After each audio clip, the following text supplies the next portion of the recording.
یہ ہے کہ یا ایھا الذین آمنوا قوا انفسکم واہلیکم نارا، بچاؤ اپنے آپ۔ یہاں پر غور کیجئے، پہلے اپنی جان آئی ہے، اور یہ ہے بہت صحیح انداز۔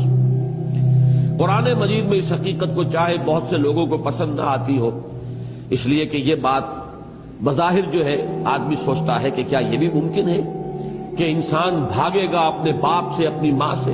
یوم یفر المرء من اخیہ وامہ وابیہ وصاحبتہ وبنیہ لکل امرئ منہم یومئذ شأن یغنیہ وجوہ یومئذ مسفرۃ ضاحکۃ مستبشرہ۔ قیامت میں تو نفسی نفسی کا معاملہ ہوگا، میں بچ جاؤں، میں چھوٹ جاؤں، باقی سب جہنم میں جھونک دیے جائیں، جھونک دیے جائیں۔ چاہے میرے اولاد کو جھونک دو، میرے والدین کو جھونک دو، میرے بہنوں بھائیوں کو جھونک دو، میری بیوی کو، یا بیوی کہے گی شوہر کو جھونک دو، مجھے کسی طریقے سے بچا دو۔ قرآن مجید کی تو نص صریح ہے، یوم یفر المرء من اخیہ وامہ وابیہ وصاحبتہ وبنیہ۔ اسی طریقے سے وہ جو سورہ معارج میں فرمایا گیا کہ یہ انسان تو چاہے گا کہ لو یفتدی من عذاب یومئذ ببنیہ وصاحبتہ واخیہ وفصیلتہ التی تؤویہ ومن فی الارض جمیعا ثم ینجیہ۔ کسی طریقے سے سب کو فدیے میں لے لے، بیٹے کو بھی، بیوی کو بھی، اور ماں باپ کو بھی، رشتہ داروں کو بھی، میرے پورے کنبے اور گھرانے کو بھی، یہاں تک کہ تمام انسانوں کو جھونک دے، کسی طرح مجھے بچا لے۔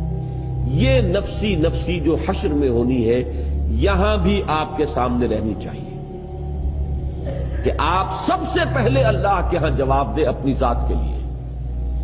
باقی کے لیے آپ صرف کوشش کر سکتے ہیں، اولاد کے لیے کوشش کر سکتے ہیں، بیوی شوہر کے لیے، شوہر بیوی کے لیے کوشش کر سکتی ہے، والدین کے لیے آپ کوشش کر سکتے ہیں۔ کیسے گڑ گڑا کر حضرت ابراہیم نے اپنے باپ سے کہا، یا ابت لم تعبد ما لا يسمع ولا يبصر ولا يغني عنك شيئا یا ابت انی قد جاءنی من العلم ما لم یاتک فاتبعنی اهدک صراطا سویا یا ابت لا تعبد الشیطان ان الشیطان کان للرحمن عصیا یا ابت انی اخاف ان یمسک عذاب من الرحمن فتکون للشیطان ولیا۔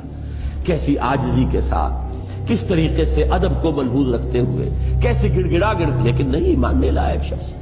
تو آپ دوسرے کے لیے کوشش کر سکتے ہیں، صرف جیسے کہ حضور سے خطاب کر کے فرمایا گیا، انک لا تہدی من احببت ولکن اللہ یہدی من یشاء۔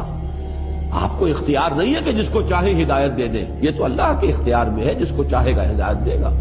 آپ کوشش کر سکتے ہیں، آپ کے ذمے تبلیغ ہے، آپ کے ذمے پہنچا دینا ہے، آپ کے ذمے تبیین ہے، وضاحت ہے، آپ کے ذمے یہ ہے کہ بار بار کہیں، لیکن یہ کہ اختیار آپ کے ہاتھ میں نہیں۔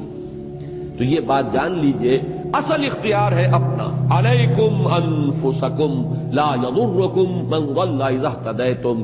تمہارے اوپر ذمہ داری جو ہے وہ اپنی ہے، اور تمہیں ہرگز نقصان نہیں پہنچائے گی کسی کی گمراہی جب کہ تم ہدایت پر۔ یہی وجہ ہے کہ یہاں سب سے پہلے قوا انفسکم آیا، بچاؤ اپنے آپ کو۔ یہ تو تمہارے اوپر، یہ تو گویا کہ فرض عین کے درجے میں ہے، اس پر تو تم کلیتاً مکلف ہو کہ اپنے آپ کو بچاؤ۔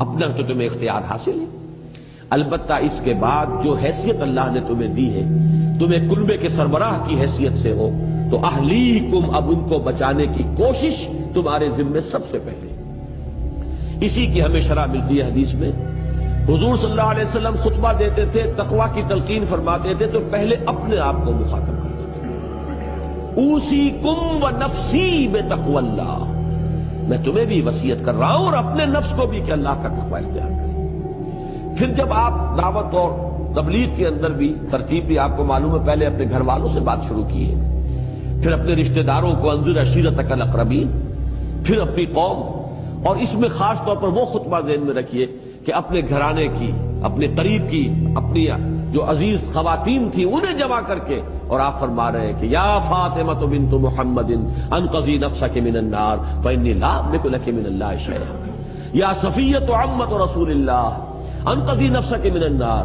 فانی لا املک لک من اللہ شیئا۔ اے فاطمہ، محمد کی لخت جگر، بچاؤ اپنے آپ کو، نکالو اپنے آپ کو جہنم سے، آگ سے، اس لیے کہ قیامت کے دن مجھے تمہارے بارے میں کوئی اختیار حاصل نہیں ہوگا۔ اے صفیہ، محمد کی، اللہ کے رسول کی پھپھی صلی اللہ علیہ وسلم ورضی اللہ تعالی عنہا، انقذی نفسک من النار فانی لا املک من اللہ شیئا، میں تمہیں اللہ کے ہاں میں کام نہیں آ سکوں گا، مجھے کوئی اختیار حاصل نہیں ہوگا، اپنے آپ کو بچانے کی کوشش کرو۔